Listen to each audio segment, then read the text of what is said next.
সব ডাক্তাররাই বলছে একই কথা যে আমরা অপারেশন করতে পারবো না, নিলে আমরা গ্যারান্টি দিয়ে কিছু করতে পারবো না। আমি বললাম যে আমার নাকটা কি স্বাভাবিকভাবে ফিরে আসবে কিনা, তো তারা এটা দিচ্ছে না যে জিনিসটা অ্যাকুরেট হবে কিনা। নাক জুলাইয়ের 21 তারিখে ছাত্র আন্দোলনের সময় আহত ইট পড়ছিল নাকে। আমার নাকের হাড্ডি একদম বসানো ছিল। অলরেডি সিদ্ধান্ত নিয়ে নিয়েছিলাম যে আমরা ইন্ডিয়াতে যাব। সমস্যা ছিল আমি ছোট থাকতে আমি নাকে একটু আঘাত পেয়েছিলাম। আঘাত পাওয়ার কারণে আমার নাকটা বসে গেছিলো। তো এই বসে যাওয়ার কারণে আমার নাকটা নিঃশ্বাস নিতে খুব সমস্যা হতো, এবং আমার আশেপাশে বা বন্ধু বান্ধব আছে এদের কাছে গেলেও আমার নিজেকে এটা আনইজি ফিল হতো আর কি। খুব লজ্জাবোধ করতাম নাকটা বসা। কেন লজ্জাবোধ করতেন? নাকটা বসা ছিল এই জন্য। তো আমি বাংলাদেশে অনেক ডাক্তার দেখাইছি, তো তারা বললে এটা অপারেশন করবে। তো অপারেশন করবে, যাক ভালো।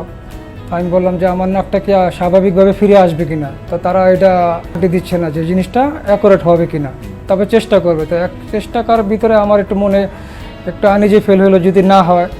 তা আমার একজন আত্মীয়র মাধ্যমে আমি ঢাকা নাক কান গলার হাসপাতাল তেজগাঁও, তো ওখানে আসছি। আসার পরে ওখানে যে স্যার, যে বড় বড় ডাক্তার অধ্যাপক স্যারের যারা আছেন, ওরা দেখে বলে যে এখানে হবে। তো এখানে আমি আমার চিকিৎসাটা করালাম। আলহামদুলিল্লাহ আমি মোটামুটি আগের থেকে অনেকটা ভালো, স্বাভাবিকে আস। কাজেই এই যে উনি যে নাকের সেই সমস্যা নিয়ে এখানে এসেছিলেন বা অন্যান্য জায়গায় গিয়েছিলেন, রাইনোপ্লাস্টি বলা হয়, সেই অপারেশনগুলি আমাদের এখানে সরকারিভাবে প্রাইভেটলি এখন হচ্ছে, এবং এটার উপর যারা অভিজ্ঞ তারাই করে থাকেন। কারণ এটা একটা খুব সফিস্টিকেটেড নিখুঁত অপারেশন। সৌন্দর্য বৃদ্ধি অপারেশনগুলি খুব নিখুঁতভাবেই করতে হয়। সৌন্দর্য বৃদ্ধি করতে গিয়ে যাতে আবার সৌন্দর্য হানি না হয় সেদিকেও বিশেষভাবে লক্ষ্য রাখতে হয়। সব দিক বিবেচনায় আমরা ওনাকে অপারেশন করি, এবং স্রষ্টার অশেষ কৃপায় আমরা দেখতে পাচ্ছি আমাদের ইফোর্টে ওনার নাকটা প্রায় স্বাভাবিক অবস্থায় ফিরে এসেছে। কি সমস্যা নিয়ে আসছিল আমাদের কাছে? আমার নাকের হাড় বাঁকা ছিল, উপরের হাড়ও বাঁকা ছিল। উপরে হাড়ও বাঁকা ছিল। আচ্ছা, কি সমস্যা তো? এটা আয়নাতে দেখলে বাঁকা লাগতো। তোমার খারাপ লাগতো? এখন অপারেশনের পরে যে এখন তোমার যে আগে যে সমস্যা ছিল, এখন যে পরিবর্তনটা আমরা ঠিক করে দিয়েছি, বা যে বাঁকা ছিল উপরের দিকে অংশ, ভিতরে এটা আমরা ঠিক করে দিয়েছি, এখন তোমার কাছে কি মনে হয় দেখে? এখন তো কনফিডেন্স অনেক হাই হয়েছে, হ্যাপি। এই হাসপাতালে তোমার কত খরচ হয়েছে? আমার যাতায়াত খরচ হয়েছে। যাক, আর কোনো খরচ হয়নি? খরচ হয়নি, বা কাউকে কোনো টাকাও দিতে হয়নি? দিতে হয়নি। তাই যে এটা সরকারি হাসপাতাল, তুমি একটা সফিস্টিকেটেড অপারেশন এখানে হয়েছে, যেটার জন্য অনেকে দেশের বাইরে যায়। এই হাসপাতালেই হয়েছে, সরকারিভাবে হয়েছে। সরকারি যেসব সুযোগ সুবিধা আছে সেগুলি ব্যবহার করে কোনো রকম কোনো টাকা পয়সা খরচ ছাড়াই তোমার একটা অপারেশন হয়েছে। আজকে খোলার পরে দেখি খুব ভালো লাগছে। আগে মেয়ের হাতটা বেশ বাঁকা ছিল, ইনশাআল্লাহ খুব ভালো।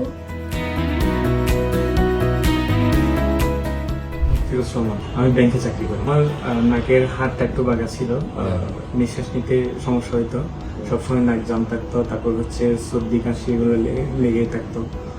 অল্প ঠান্ডা লাগলে আমার মানে অবস্থা খুবই খারাপ হয়ে যেত। তো উপরের অংশে ভিতরে হাত বাঁকার কারণে নাকের উপরের অংশে একটু নাকটা বাঁকা হয়ে গেছিল। আপনি আমাদের কাছে আসছিলেন এই দুটো সমস্যার সমাধান করার জন্য। আপনি এটার জন্য কোথায় গিয়েছিলেন আর আমাদের কাছে আসার আগে? আমি কয়েকটা ডক্টরের পরামর্শ নিয়েছি। তো তাদের কাছে গিয়ে বিভিন্ন জন বিভিন্ন রকম করে আমাকে চিকিৎসা দিয়েছে, কিন্তু আমি স্যাটিসফাই হতে পারিনি। পরবর্তীতে আমাকে আমার এক কলিগ আপনাকে রেফার করলো। এছাড়াও আমি চ্যাটজিপিটিতে দেখছি যে আপনি 3000-এর উপরে সফল অপারেশন করেছেন। তো আমি এটা দেখে আপনার সম্পর্কে জেনে তারপর আমি যোগাযোগ করলাম। এরপরে তো অপারেশনটা হলো। যে আমরা দুইটা কাজ করেছি, একটা নাকের ভিতরে হাত যেটা বাঁকা ছিল এটা সোজা করে দিয়েছি, দুই পাশে ইনফিরিয়র টার্মিনেট বলি, মাংস একটু বাড়তে থাকে, এটা কমিয়ে দিয়েছি।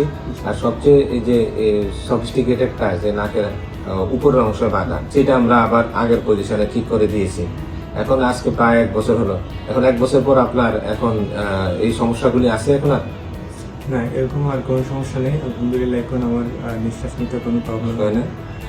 তো যেহেতু আমি আপনার উপর অনেক স্যাটিসফাই, এবং আপনি আমাকে অনেক কেয়ার করেছেন অপারেশনের সময়, এবং সবসময় আমাকে ফলো আপের মধ্যে রেখেছেন। এমনকি যখন আমি বাসায় চলে গেছি তখনও রজত স্যার আপনি সবসময় আমাকে ফোন দিয়ে খবর নিয়েছেন, এবং আমার কোনো প্রবলেম হলে আমি আপনাদেরকে জানাতাম, আপনার সঙ্গে সঙ্গে আমাকে এটার সমাধান দিতেন। এটার জন্য আমি অনেক satisfy, and thank you so much. আপনার নাম কি? মোহাম্মদ মিদু। আপনি কি সমস্যা নিয়ে এই হাসপাতালে ভর্তি হয়েছিলেন? আর নাক জুলাইয়ের 21 তারিখে ছাত্র আন্দোলনের সময় আহত হই, ইট পড়ছিল নাকে। হ্যাঁ, ইট পড়ার পরে কি সমস্যা হয়েছিল? পড়ার পরে নাকটা বসে গেছে, আর দ্বিতীয়ত নাকের ভিতরে শ্বাস নিতে কষ্ট হয়েছিল। তারপরে আমি বিভিন্ন জায়গায় ডাক্তার দেখানোর পরে তো সবাই পরামর্শ দিল জাতীয় নাক কান গলা আসার, তো এইখানে আসি। আসার পরে ডিরেক্টর স্যারের কাছে যাই, তখন ডাক্তার দেখানোর পর নিচে পাঠালো।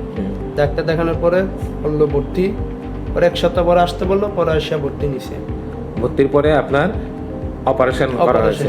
অপারেশনের পর এখন আপনার কি অবস্থা? এখন আলহামদুলিল্লাহ ভালো আছি। নাকটা আগের থেকে অনেক সোজা হয়েছে, আগে বেঁকা ছিল, তার ভিতরে যে শ্বাস নিতে কষ্ট হতো এটাও ঠিক হয়ে গেছে।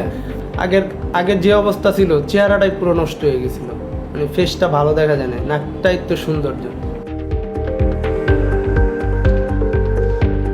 কি মা তোমার? লামিয়া। লামিয়া, কিসে পড়ো? আমি এবার ইন্টার পরীক্ষা দিলাম। কি সমস্যা নিয়ে আমাদের কাছে আসছিলাম? আমার নাকের হাড্ডি একদম বসানো ছিল। নাকের যে মাঝখানে নিচের অংশটা একদম চাপা ছিল, বসানো ছিল, এতে কি সমস্যা হতো?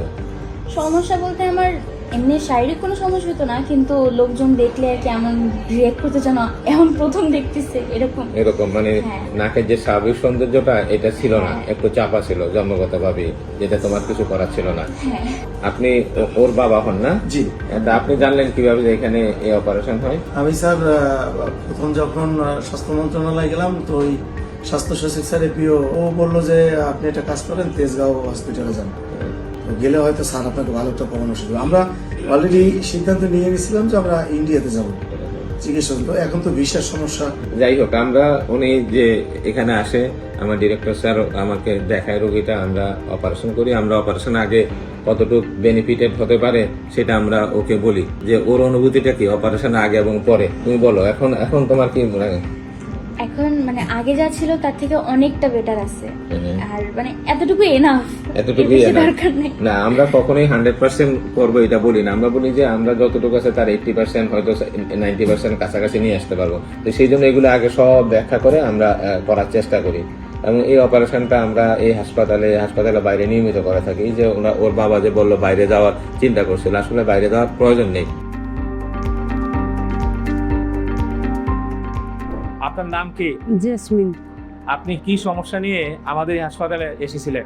আমার নাক হাড্ডি ভেঙে গেছে, নাক বেঁকা হয়ে গেছে, নিঃশ্বাস নিতে কষ্ট হয়েছে। নিঃশ্বাস নিতে কষ্ট হয়েছিল, নাকের হাত ভেঙে বেঁকা হয়ে গেছে এবং নাকটা একদিকে বাঁকা হয়ে গিয়েছিল। এখানে আসার আগে আপনি কোথায় চিকিৎসা নিয়েছিলেন? হ্যাঁ, এর আগে অনেক চিকিৎসা নিয়েছি, ফরিদপুর নিয়েছি, টেকারহাট নিয়েছি। সব ডাক্তাররাই বলছে একই কথা, যে আমরা এই অপারেশন করতে পারবো না, নিলে আমরা গ্যারান্টি দেওয়া কিছু করতে পারবো না, 2 দিন পর আবার সমস্যা আমাদের। ওই ভিতরেরটা ঠিক করলো, আর গ্যারান্টি দিতে পারবে না, বাইরেরটা গ্যারান্টি দিতে পারবে না। তারপর আপনাকে কোথায় পাঠিয়েছে? তারপর ফরিদপুর ডাক্তার দিয়েছি, তারাও বলছে এই কথা। সে আমার ফরিদপুরে এক ডাক্তার বলছে যে তেজগাঁও যান, তেজগাঁও তো সেই ডাক্তাররা দেখলে আর আপনার নাক ঠিক করে দেবে, হ্যাঁ অপারেশন করে ওনার যায় ফরিদপুর বা অন্যান্য লোকাল নাক কান গলা বিশেষজ্ঞ ডাক্তার দেখিয়েছেন। ওরা সবাই ওনার নাকের ভিতরে যে হাড় বাঁকা সেইটুক ঠিক করতে পারবে বলেছে, কিন্তু নাকের বহিরাংশে যে দেখা দেয় আমরা নেজাল ব্রিজ বলি, সেটা যে বাঁকা হয়ে গেছে, একদিকে সরে গিয়েছে, যার কারণে ওনার নাকের সৌন্দর্য ব্যাহত হয়েছে, সেটা ঠিক করতে কেউ রাজি হয়নি। যেহেতু ওনাকে বাইরে যাওয়ার পরামর্শ দিয়েছেন, আবার কেউ জাতীয় নাক কান গলা ইনস্টিটিউট তেজগাঁও আসার পরামর্শ দিয়েছেন। তারপর উনি আমাদের এখানে আসেন। তারপর অপারেশনের পর এখন আপনার কি মনে হয়, না ঠিক হয়েছে কিনা? এখন আগের মতো হয়েছে। অত বড় অপারেশন এই জায়গায় হইলেও কেউ বিশ্বাসই করে না যে এই দেখি ডাক্তারের হার এত বড়টা করতে পারবি, এরকম অপারেশনটা করতে পারবি। অন্য সমস্ত ডাক্তাররা তো এরকম করতে পারতো না। আর আপনি আপনার নাকের সৌন্দর্য যেটা আগে যেটা ছিল সেটা ফিরে পেয়েছেন, এবং আপনি আপনার পরিবার সবাই খুশি আছেন। আমাদের দেশের অনেক রোগীর এই ধরনের সমস্যাগুলি থাকে। এটা বড় অংশে থাকে অ্যালার্জির সমস্যা, পাশাপাশি নাকের হাড় বাঁকা। এই অপারেশনগুলি করার জন্য আগে আমাদের দেশে যারা চিন্তা করতো তারা দেশের বাইরে চলে যেত, কেউ ব্যাংকক যেত, কেউ ইন্ডিয়া যেত, একটা অনেক টাকা খরচ হতো। আমরা বাংলাদেশে অনেকেই এটা এখন শুরু করেছি, ভালোভাবেই করছি, বাইরে যাওয়ার কোনো দরকার নেই। আপনারা বাংলাদেশেই এই অপারেশন সুন্দরভাবে করতে পারবেন। আর ওনার নাকের যে অন্যান্য সমস্যাগুলি সেগুলিও সমাধান হয়ে গেছে। আমরা চাই যে আমাদের রোগীগুলি আমাদের দেশেই চিকিৎসা করুক।